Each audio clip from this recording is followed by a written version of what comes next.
Quezon! Welcome po ulit sa aking YouTube channel, Quezon Province CLTTVO Kids. Me again, Miss Geraldine Villarasa. Okay po, muli po ako ay nagpapasalamat sa lahat po ng aking mga subscriber at sa lahat po ng aking mga manonood sa aking pong YouTube channel. Mula po day 1 hanggang ngayon, hanggang po sa kasalukuyan at hanggang po sa mga susunod na araw, ako po ay nagpapasalamat sa inyo kasi sinusuportahan nyo po ang aking YouTube channel. Nawa po ay makabenta po ng marami ang inyong lingkod para marami rin po tayong matulungan na pamilya, pamilya po ng aking mga locator, syempre. Then, sa akin din po. Malaking tulong po ito sa amin kung sakasakali po na maging maunlad yung aking YouTube channel. Kaya po ako ngayon pa lang nagpapasalamat na po ako sa mga buyers na nag-i-inquire, na pumupunta sa akin dito sa Quezon para tingnan po yung aking mga property na binablog. Then dun po sa aking mga subscriber na kahit hindi po sila bibili ng property, sinusuportahan po nila akong panuorin ang aking mga videos. Yun po, hayaan po ninyo at lalo ko pa pong pagbubutihin ang aking pagtatrabaho. Then kung ano nyo po ako nakilala sa day 1 hanggang sa huli po, ako pa rin po si Miss Geraldine Villarasa na maghahatid sa inyo ng mga property dito po sa Quezon Province. Okay po, tama na po ang daldal, Miss Geraldine. Mag-vlog ka na ulit ng property kasi marami ka pang pupuntahan ngayong araw kasi ang bagyo ay wala na. Okay po, nandito pa rin po ako sa Tagkawayan, Quezon. Meron pa rin po akong ilulocate na isang property. Yun po yung binabanggit ko sa inyo kanina, nakatabi ng 3 hectare. Ito naman po ay 5 hectare. Then malapit din lang po ito doon sa Provincial Highway, sa National Highway, at saka dito po sa bypass road na papunta pong Ginyangan, Quezon. Then yan pong natututukan na yan ng aking camera. Yan po yung right of way na kinuha doon sa bungad, mula po doon sa National Highway hanggang dyan po sa sinubdivide na property na unahan ng 3 hectare. Then tuloy po dito ang kalsada, papunta naman po dito sa 5 hectare. Kaya po itong 5 hectare ay along the road. Okay po, tara po at iikutin po natin yung property. Samahan nyo po ako para maipakita ko sa inyo kung ano po ang laman ng area ng 5 hectare na aking ibebenta sa inyong lahat. Okay po, tara po. Dito po sa property, ayan, makikita po natin, ito po ay may kuryente na. May source na po ito ng electricity. Ano po? Then, may cellphone signal din po. Okay, dito pa lang po sa bungad, ayan, makikita na po natin, napakadami pong dalandan dyan sa side na yan. Then, ito ay Indian Mango. Then, ayan po, flat po itong side na yan. Medyo lang po talaga siya maramo. Kasi nga po, nung mga nakaraan ay nagtatag-ulan na po dito sa amin. Hindi naman po kami inabot ng yung balita na malakas na bagyo. Ngayon po, ito ang init pa rin po ng panahon dito sa amin sa Tagkawayan. Ayan, makikita po natin, itong side na to, dalandan po siya. Then, ayun, may hardwood na po tayong nakita. Mahogany, then ito, mga guyabano sa side na to. Ayan, pantayin po itong part na to. Ayan, mga guyabano again. Then, dalandan. Tara po doon sa ibang side.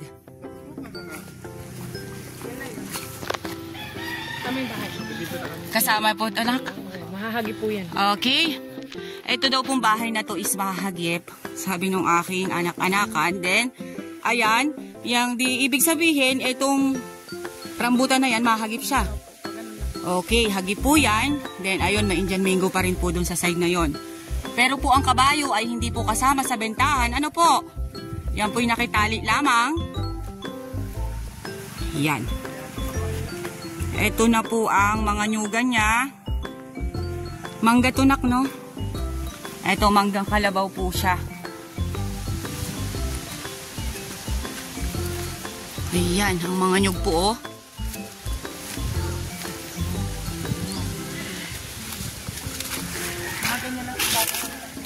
Oo, marami pa po itong mapapakinabang sa mga nyug na to, mga ma'am sir. Kasi mabababa pa po siya, oh. Yan. Po, mahagi pa po yan sa area. Ito naman po ay Susukatin naman po talaga ito.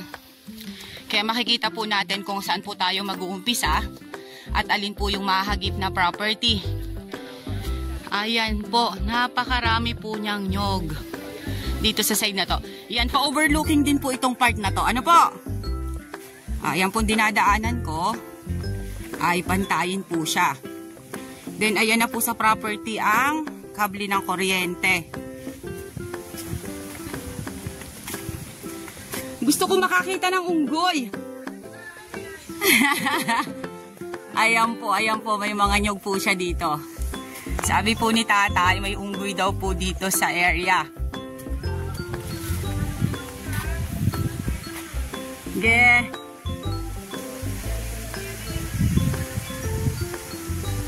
Dito tayo.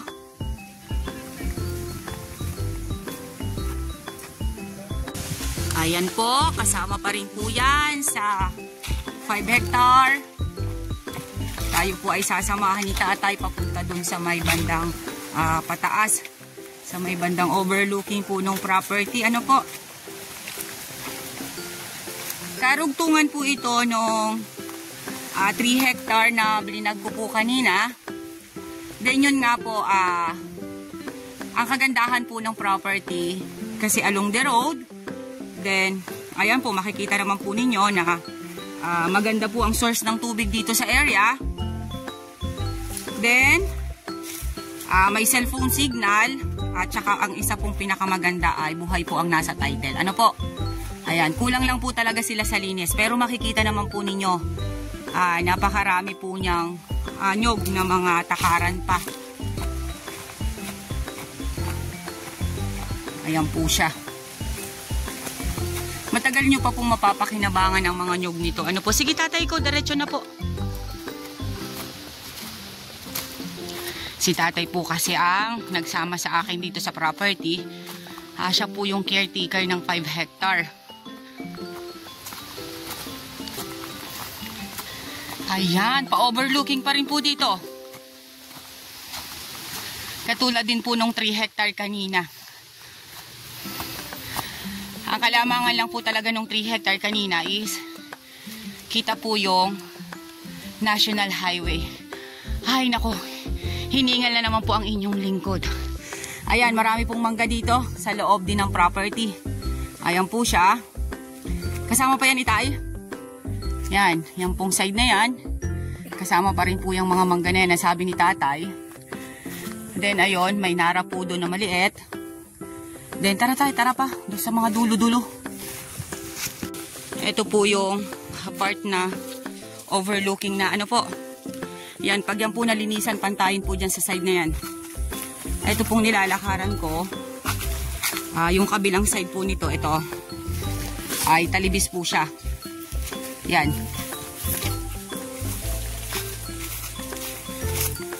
Dito po sa part na ay medyo po talaga siya marawis na. Mga kahoy gubat na lang po ang nandito. Tatay, parang wala nang mga nyug dito tatay sa likod. Wala na no? Sa baba, may ruta. Tapos dyan sa kabila may ano. Opo. Wala na pong tanim dito. Pero sa side by side, sabi po ni tatay, may mga nyug pa po. Kasi siya po talaga ang nagkukopras dito po sa property. Ayan po siya. Linis lang po talaga ang kailangan dito. Ang ganda po ng area. Ayan po siya, oh. Mga batino po ang mga nandito sa side na to. Ayan po, sabi ni tatay kasi dito na po talaga siya tumanda. Yan pong side na yan, na maraming damo na yan. Talagang hindi na lang daw po talaga nila nataniman. Then yan po ay pantayin po yung side na yan, sabi ni tatay. Kaya tingkita ko naman po, talagang makapal lang po talaga yung damo niya. Then marami po siyang kahoy gubat. Kaya hindi po natin makikita yung portion ng lupa niya. Pero syempre, maniniwala po ako dito sa nagsama sa akin kasi dito na po siya tumanda. Siya po ang nag-alaga ng lupa na to. Ayan po siya, oh. Diyan po sa part na yan magandang magtayo ng bahay, ng rest house. Kasi kita po yung National Highway. Ayan po siya. Tatay, may ilog ba dito? Pero, sako po ng property? Okay po.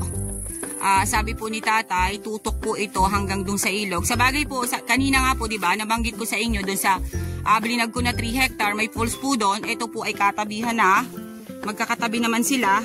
Kaya, yung pong tubig dun sa 3 hectare, ay bagsak din po papunta dito kasi sabi nga ni tatay, tutok po sa ilog itong property. Kaya ang source of water dito is ilog. Ayan po siya.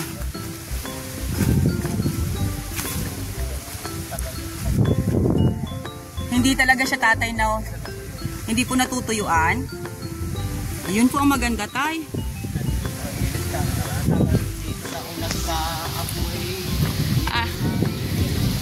Dito ka na po talaga nagkaaputay, no? Alin po ang bahay nyo? Yun dun po sa may kalsada? Yung dinaanan po natin kanina, yung sinabihan po na mahagip. Okay po. Ayan po, sa makakabili po ng property na to. I-endorse ko na po sa inyo si tatay kung kailangan nyo po ng caretaker dito na magiging tao nyo sa property. Si tatay na lang po ang kunin nyo. Ano po? Talagang dito na po siya tumanda sa area, dito na po siya nagkaapo.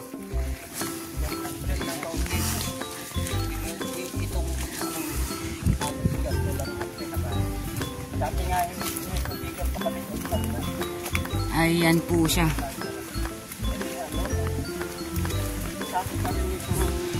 Talaga pong masasabi ko po ay hindi na po siya ganun kadasik ang nyog. Ano po? Kayo na lang po ang mag-i-improve ng property. Hindi na po ganun kadami ang mga coconut niya dito sa area. Dahil may isang part nga po baga doon, sabi yung pinuntahan ko kanina na halos po ay wala na talaga siyang tanim. Dahil yun nga po si tatay medyo may edad na rin. Siyempre hindi kaya pa naman po niyang magtanim ng mga nyog. Nga lang ay bakit nga tatay hindi ka na nagtanim ng nyog tay?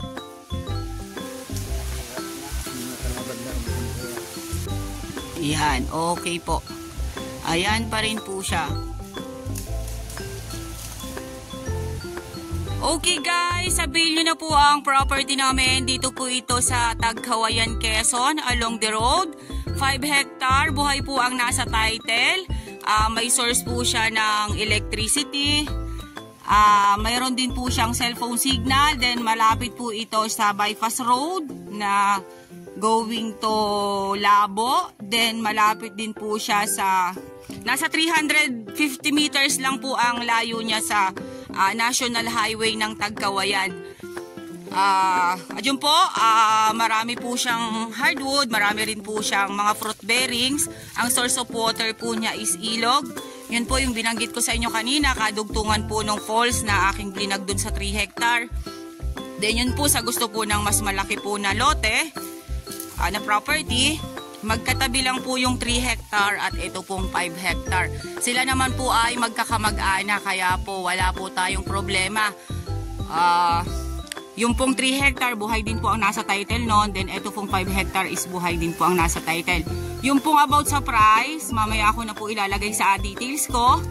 At kakausapin ko po muna si seller. Ano po?